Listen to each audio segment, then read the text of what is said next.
Hi friends, எல்லாருக்கும் வணக்கம். எல்லோரும் எப்படி இருக்கீங்க? ஹாப்பியாக இருக்கீங்க அப்படின்னு நான் நம்புகிறேன். ஸோ இன்றைக்கி வந்து ஒரு ரொட்டீன் vlog தான். ஒரு நாள் வந்து ஒர்க் ஃப்ரம் ஆஃபீஸ் போகணும். அதனால் அன்றைக்கி லன்ச்லாம் பேக் பண்ணதெல்லாத்தையும் ஷேர் பண்ணியிருக்கேன். அண்ட் அது கூடவே வந்து க்ளீன் வித் மீ ரொட்டீன் மாதிரி அன்றைக்கி கிச்சன் க்ளீனிங்கும் இருந்தது. அடுத்த நாள் வீக்கெண்ட் அப்படின்றதுனால அந்த வீடியோவுமே இதில் ஷேர் பண்ணியிருக்கேன்.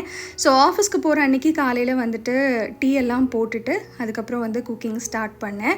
ஸோ இந்த பாட்டில் வந்து ஒருத்தங்க கேட்டிருந்தாங்க. ஸோ இது வந்து டிமார்ட்டில் தான் வாங்கியிருந்தேன். இது வந்து கிளாஸ் பாட்டில். ஃபஸ்ட்டு வந்து யோசித்தேன் கிளாஸ் யூஸ் பண்ணலாமா அப்படின்னு. பட் வந்து எனக்கு ரொம்ப ஆசையாக இருந்துச்சு அப்படின்னு சொல்லி வாங்கினேன். ஆக்சுவலி எனக்கு ரொம்பவே பிடிச்சிருக்கு. 1 லிட்டர் வரைக்கும் கரெக்டாக தாங்குது. 1 லிட்டர் பால் அதில் ஊற்றி வச்சுட்டு நம்ம அப்பப்போ இப்படி எடுத்து செஞ்சுக்கிட்டோம் அப்படின்னா சூப்பராக இருக்குது. விலை வந்து பார்த்திங்கன்னா 89 ருபீஸ்க்கு வாங்கியிருந்தேன். அண்ட் சூப்பராக இருந்தது. 2 லிட்டர்ஸ் பாட்டில்லாம் கூட இருந்தது, பெரிய பெரிய பாட்டில். அவ்வளோ பாட்டில், அந்த அளவுக்கு பாட்டில் வந்து நம்ம ஃப்ரிட்ஜில் வைக்கிறதுக்கு ஹைட் பத்தாது. ஸோ அதனால் வந்து 1 லிட்டர் மட்டும் எடுத்துக்கிட்டேன். நைட் வந்து பாதாம் வந்து சோக் பண்ணியிருந்தேன். அது எல்லாத்தையும் அந்த தோலெல்லாம் நீக்கிட்டு அதையும் சைட் பை சைட் ரெடி பண்ணி வச்சுக்கிட்டாச்சு. இன்றைக்கி வந்து லஞ்சுக்கு வந்து ரைஸ் கிடையாது. நான் வந்து சப்பாத்தி தான் பண்ண போகிறேன். சப்பாத்திக்கு வந்து ஒரு மிக்ஸ் வெஜ் கறி மாதிரி பண்ணிவிட்டு, காலையில் வந்து இட்லி இருந்தது. இட்லிக்கு வெஜிடபிள் குருமா பண்ணிடலாம் அந்த மாதிரி தான் பிளான் பண்ணியிருந்தேன். வெஜிடபிள் குருமாவுக்கு வந்து கொஞ்சம் உருளைக்கிழங்கு, கேரட்டு, பட்டாணி மாத்திரம் போட்டு பண்ணேன்.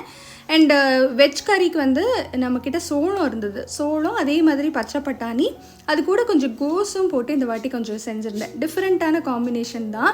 ஸோ வெஜ் கறி செய்கிறதுக்கு வந்து நான் முன்னாடியே வந்து எல்லாத்தையுமே, அதாவது சோளம், அதுக்கப்புறம் நம்ம பச்சை பட்டாணி, கோஸ் எல்லாத்தையுமே விசில் வந்து ஒரு விசில் வச்சு குக்கர் வந்து இறக்கிட்டேன். உப்பு போட்டு வேக வச்சுக்கிட்டேன்.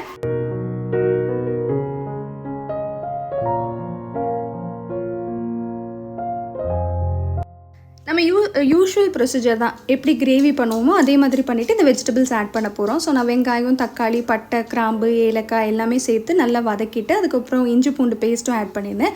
அப்புறம் மசாலாஸ், மஞ்சத்தூள், மிளகாத்தூள், தனியாத்தூள் இவ்வளோ தான் ஆட் பண்ணியிருந்தேன். இதை ஒரு விசில் வச்சுருந்தேன் பாருங்கள். அந்த தண்ணி வந்து குறைச்சாப்பில் தான் வச்சுருந்தேன். ஸோ அந்த தண்ணியோடையே சேர்த்துக்கிட்டு இந்த மாதிரி கொஞ்சம் ட்ரையாக தான் எடுத்துகிட்டு போனேன். இது வந்து சப்பாத்தி கூட அப்படியே ரோல் பண்ணி சாப்பிட சூப்பராக இருக்கும்.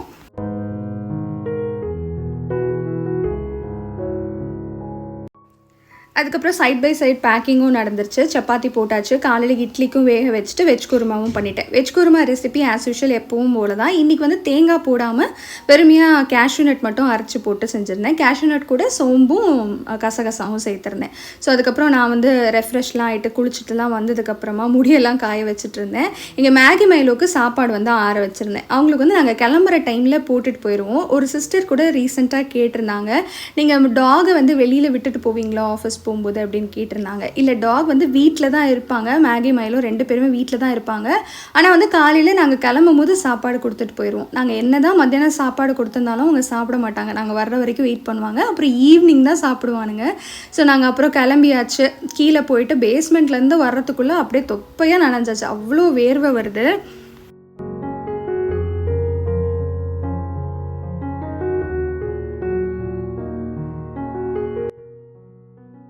அன்றைக்கி ஆஃபீஸ் முடிச்சுட்டு வந்ததுக்கப்புறம் ரெகுலர் ரொட்டீன் தான் இருந்தது. நைட்டு டின்னர் பண்ணுறது, அந்த மாதிரி ரொட்டீன் ஒர்க் தான் இருந்துச்சு. அதுக்கப்புறம் கொஞ்சம் க்ராசரிஸ் அடுத்த நாள் காலையில் போய் வாங்கிட்டு வந்திருந்தேன். அதெல்லாம் வந்து டப்பாவில் போட்டு ஸ்டோர் பண்ணணும். அன்றைக்கி தான் வந்து ரவையை ஸ்டோர் பண்ணி வச்சுருந்தேன். இங்கே பார்த்திங்கன்னா அது எப்படி தான் அதுக்குள்ளே அவ்வளோ எறும்பு போச்சுன்னு தெரியல. அது ஏர்டைட்டான ஒரு பாக்ஸ் தான். மேலே மூடியுமே வந்து நல்லா ஸ்ட்ராங்காக தான் இருக்கும். ஆனால் எப்படி வந்து எறும்பு போச்சுன்னே தெரியல. சரி, அதை க்ளீன் பண்ணலான்னு போனேன். அதுக்கப்புறம் சரி, கிச்சன் எல்லாத்தையுமே க்ளீன் பண்ணிடலாம் அப்படின்னு யோசிச்சுட்டு சாக் பீஸ் எல்லாத்தையும், அந்த எறும்புக்கு உண்டான சாக் பீஸ்லாம் இருக்கும்ல, அதெல்லாமே போட்டு ரெடி பண்ணிடலாம் அப்படின்னு அந்த க்ளீன் பண்ணுறதுக்காக வந்தேன். எல்லா டப்பாவையும் ஃபஸ்ட்டு க்ளீன் பண்ணிவிட்டு மேலே இருக்கிறது நல்லா சுத்தமாக தொடச்சிட்டு அந்த சாக் பீஸ் போடுவேன். இது இல்லாமல் எறும்பு வராமல் தடுக்கிறதுக்கு வேறு ஏதாவது ஆப்ஷன் இருந்தால் சொல்லுங்கள். நிஜமாகவே இங்கே பயங்கரமான எறும்பு வருது. குட்டி குட்டியாக தான் இருக்கும் எறும்பு. ஆனால் வந்து ஒரு நிமிஷம் நீங்கள் ஒரு பால் லைட்டாக சிந்திருச்சு அப்படின்னா கூட அவ்வளோ எறும்பு வந்துடுது. மறந்து போய் சாக் பீஸ் போடாமல் போயிட்டோம் அப்படின்னா அவ்வளோதான், சாப்பாடுற ஐட்டம் நம்மளுக்கு கிடைக்காது. அந்த மாதிரி தான் இருக்குது. ஏதாவது உங்களுக்கு ஏதாவது டிப்ஸ் தெரிஞ்சால் மறக்காமல் சொல்லுங்கள். ஸோ இந்த க்ராசரி கொட்டி வச்சுருக்கிற டப்பாலாம் ஆல்ரெடி வாஷ் பண்ணுவேன். எப்போவுமே நம்ம காலியாக போகுது அப்படின்னா வாஷ் பண்ணிவிட்டு தான் புதுசாக கொட்டுறது. ஸோ அதனால் எல்லாமே கொஞ்சம் நீட்டாக தான் இருந்தது.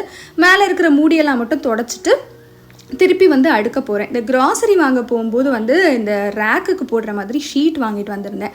அது வந்து எனக்கு கொஞ்சம் பார்க்கவே ரொம்ப அழகாக இருந்தது. சரி, அதனால் அதை வந்து மெஷர் பண்ணிவிட்டு கட் பண்ணி ஷெல்ஸில் வந்து போட்டுட்டேன். பார்க்கும்போது ரோல் வந்து ரொம்ப பெருசாக இருந்துச்சு. நிறைய இதுக்கு வரும், ஃப்ரிட்ஜுக்கெலாம் கூட வரும்னு நினச்சேன். பட் விரித்து பார்க்கும்போது பார்த்திங்கன்னா ரோல் ரொம்ப சின்னதாக தான் இருந்தது. சரி, நான் அதையே வந்து வெறும் கிச்சனுக்கு மட்டும் தான் வந்தது, அதை கட் பண்ணி எல்லாத்துலேயும் போட்டாச்சு. இந்த டப்பாலெலாம் வந்து கொஞ்சம் வந்து மாற்றி அரேஞ்ச் பண்ணியிருக்கேன் இந்த வாட்டி. எப்போவுமே ஒரே மாதிரி இருந்தாலும் போர் அடிக்கும். ஸோ அப்பப்போ இறக்கிட்டு இந்த பக்கம் இருக்கிறது இந்த பக்கம்னு மாற்றி அரேஞ்ச் பண்ணிகிட்டு இருந்தேன். அண்ட் கவுண்டர் டாப்பும் இந்த வால்ஸையும் வந்து நல்லா வாஷ் பண்ணி விட்டுட்டோம் அப்படின்னா கொஞ்சம் பார்க்க வந்து நீட்டாக இருக்கும். இது இந்த வால்ஸ் எல்லாம் க்ளீன் பண்ணுறது 2 to 3 வீக்ஸ்க்கு ஒன்ஸ் தான் பண்ணுறேன் இப்போல்லாம். முன்னாடி ஒர்க் ஃப்ரம் ஹோம் இருக்கும்போது அடிக்கடி நம்ம வீக்லி பண்ணிகிட்டு இருந்தோம். பட் இப்போ அவ்வளோ டைம் கிடைக்கிறதும் இல்லை. காலையிலேயே வந்து கொஞ்சம் நான் கிளம்புறதுக்கு முன்னாடியே ஒரு வெட் கிளாத் வச்சு தொடச்சிட்டு தான் போயிடுவேன். ரொம்ப மெஸ்ஸியாகவும் இருக்காது, ரொம்ப எண்ணெய் படிஞ்ச மாதிரிலாம் தெரியாது. நம்ம அப்பப்போ சிம்னியும் போட்டுக்கிறோம் அப்படின்றதுனால பெருசாக இதில் வந்து அழுக்கு ரொம்ப இருக்காது. அதனால் நான் வந்து 3 வீக்ஸ்க்கு ஒரு தடவை தான் இப்போலாம் வாஷ் பண்ணி வச்சிடுறேன்.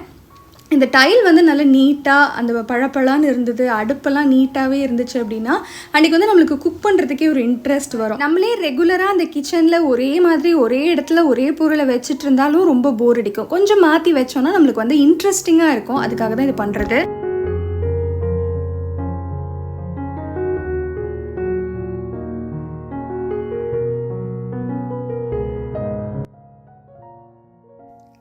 இதுக்கப்புறம் அந்த ஆயில் ட்ரேஸ் எல்லாம் வந்து கொஞ்சம் ரொம்பவே மெஸ்ஸியாக இருந்தது. சரி, அதெல்லாம் மட்டும் கொஞ்சம் நேரம் ஊற போட்டிருந்தேன். அது எல்லாமே கொஞ்சம் ஊறினதுக்கு அப்புறமா பாத்திரத்தை எல்லாத்தையும் விளக்கி எடுத்துட்டாச்சு. எனக்கு வந்து அடிக்கடி தோன்ற ஒரு விஷயம் வந்து நான் ஷேர் பண்ணிக்கிறேன். முன்னாடிலாம் வந்து, அதாவது கல்யாணத்துக்கு முன்னாடி நான் சொல்கிறேன், அப்போல்லாம் நம்மளுக்கு இந்த ஷாப்பிங் அப்படின்னாலே என்ன தோணும்னா ட்ரெஸ் எடுக்கிறது, அதுக்கு மேட்சிங்காக ஏதாவது வாங்குறது, அந்த மாதிரி தானே தோணும். இப்போல்லாம் பாருங்கள் அப்படியே மாறிடுச்சு. கிச்சனுக்கு என்ன வாங்கலாம், வீட்டை எப்படி அழகு பண்ணலாம், வீட்டுக்கு ஏதாவது ஒரு பொருள் வாங்கலாமா, அப்புறம் வந்து புதுசாக ஏதாவது எவர் சில்வர் வாங்கலாமா, இந்த மாதிரி மாறிடுச்சு. முன்னாடிலாம் ட்ரெஸ் செக்ஷனுக்கு மட்டும் போகிறதுக்காகவே ஷாப்பிங் போவோம். ஆனால் இப்போல்லாம் எப்படி ஆயிடுச்சு அப்படின்னா, ஃபஸ்ட்டு வந்து கடைக்கு ஏறுறோம் அப்படின்னாலே இந்த பாத்திரம் பண்டம்லாம் எந்த செக்ஷனில் இருக்குது, அப்புறம் வந்து மளிகை சாமான் எந்த செக்ஷனில் இருக்குது அப்படின்னு தெரிஞ்சு அந்த செக்ஷனுக்கு போய் பர்ச்சேஸ் பண்ணுற மாதிரி தான் ஆயிடுச்சு. இந்த துணியெல்லாம் வந்து வருஷத்துக்கு ஒரு தடவை இல்லைனா பல்காக வந்து ஆஃபர் ஏதாவது போடுறான் அப்படின்னா அந்த மாதிரி எடுக்கிற மாதிரி இப்போ மாறி போச்சு. அடிக்கடி ஷாப்பிங் போகிறது வந்து எதுக்கு அப்படின்னா க்ராசரி வாங்க, இல்லைனா வந்து பிளாஸ்டிக் டப்பா வாங்க, சில்வர் டப்பா வாங்க, இப்படியே நம்ம வந்து மாறிடுச்சுல.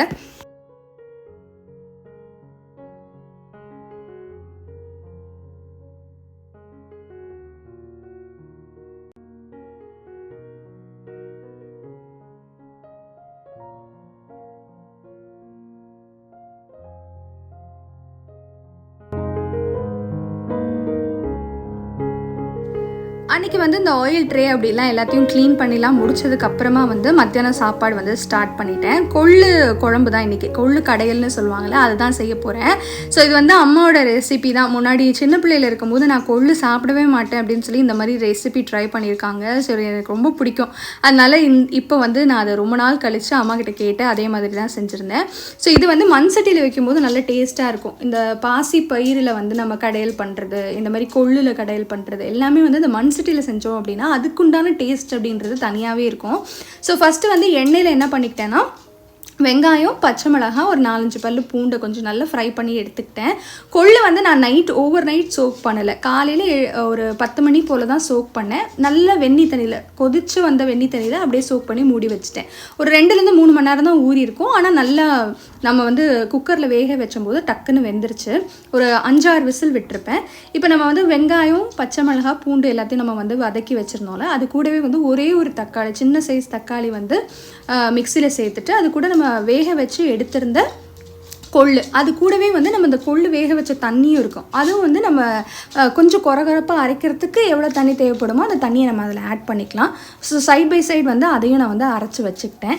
இங்கே வந்து திருப்பியும் கடாயில் வந்து கடுகு, சீரகம், அதுக்கப்புறம் வந்து கொஞ்சம் வெங்காயம், கருவேப்பிலை, அதுக்கப்புறம் மீதி இருந்து கொஞ்சோண்டு கொள்ளு ஆட் பண்ணியிருக்கேன். அதோடு அந்த தண்ணியும் ஆட் பண்ணியாச்சு. மசாலாஸ்க்கு பார்த்திங்கன்னா மஞ்சத்தூள், மிளகாத்தூள், அதுக்கப்புறம் வந்து குழம்பு மிளகாத்தூள், அதாவது குழம்பு சாம்பார் தூள் கூட சில பேர் சொல்கிறாங்க.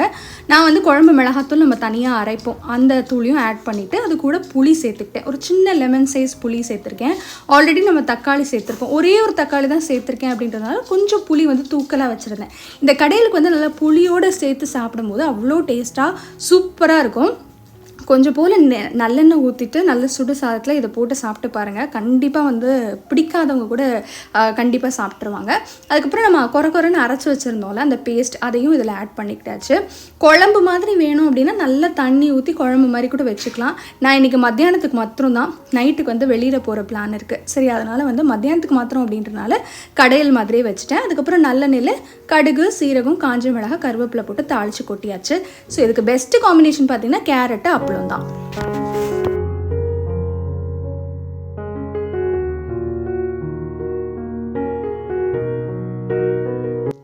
ஸோ ஈவினிங் போல் வந்து நெய்பர் வந்து இந்த சக்கப்பழம்னு சொல்லுவாங்கள்ல, இந்த பலாப்பழம் வந்து கொண்டு வந்து கொடுத்துருந்தாங்க. சரி, அதில் வந்து ஏதாவது ஒரு ஸ்வீட்டு வந்து செய்யலாம் அப்படின்னு சொல்லிட்டு ஃபஸ்ட்டு வந்து இந்த பலாப்பழத்தை வந்து கட் பண்ணி இப்படி ஒரு பேனில் நெய் போட்டு கொஞ்சம் வதக்கிட்டேன். அது கொஞ்சம் நல்ல சுருண்டு வந்ததுக்கப்புறமா வந்து நாட்டு சர்க்கரை தான் சேர்த்துருக்கேன். நான் வந்து வெல்லம் இடித்து போடல, நாட்டு சர்க்கரையே வந்து பலாப்பழமே சுகராக இருந்தது, நல்லா ஸ்வீட்டாக இருந்தது அப்படின்றதுனால கொஞ்சம் நாட்டு சர்க்கரை கம்மியாக ஆட் பண்ணிவிட்டு அது கூட வந்து தேங்காய் திருவலையும் ஆட் பண்ணி கொஞ்சம் இந்த மாதிரி வந்து பூரணம் மாதிரி ரெடி பண்ணிக்கிட்டேன். இங்கே சைட் பை சைடு வந்து இந்த இடியாப்ப மாவு தான் என்கிட்ட இருந்துச்சு. கொழுக்கட்டை மாவு இருந்தால் இன்னும் நல்லா வந்திருக்கும்னு நினைக்கிறேன். ஸோ இடியாப்ப மாவை கொஞ்சம் வெந்நீர் ஊற்றி பிசைஞ்சு இந்த மாதிரி வச்சுக்கிட்டேன். அதுக்கப்புறம் ஒரு பேப்பரில் இல்லைனா வந்து இந்த பால் கவர் இருக்கும்ல, இல்லை வாழை இல்லை எதுலையாவது ஒன்றுத்தில் நல்லா இப்படி பிடிச்சி அதில் வச்சுட்டு இந்த நடுவில் ஸ்டஃபிங்கையும் வச்சு நல்லா மூடிட்டு அதுக்கப்புறம் வந்து நான் ஸ்டீமில் இந்த மாதிரி வச்சு இறக்கிட்டேன். அன்றைக்கி சூப்பராக இருந்தது அந்த ஸ்வீட்டு.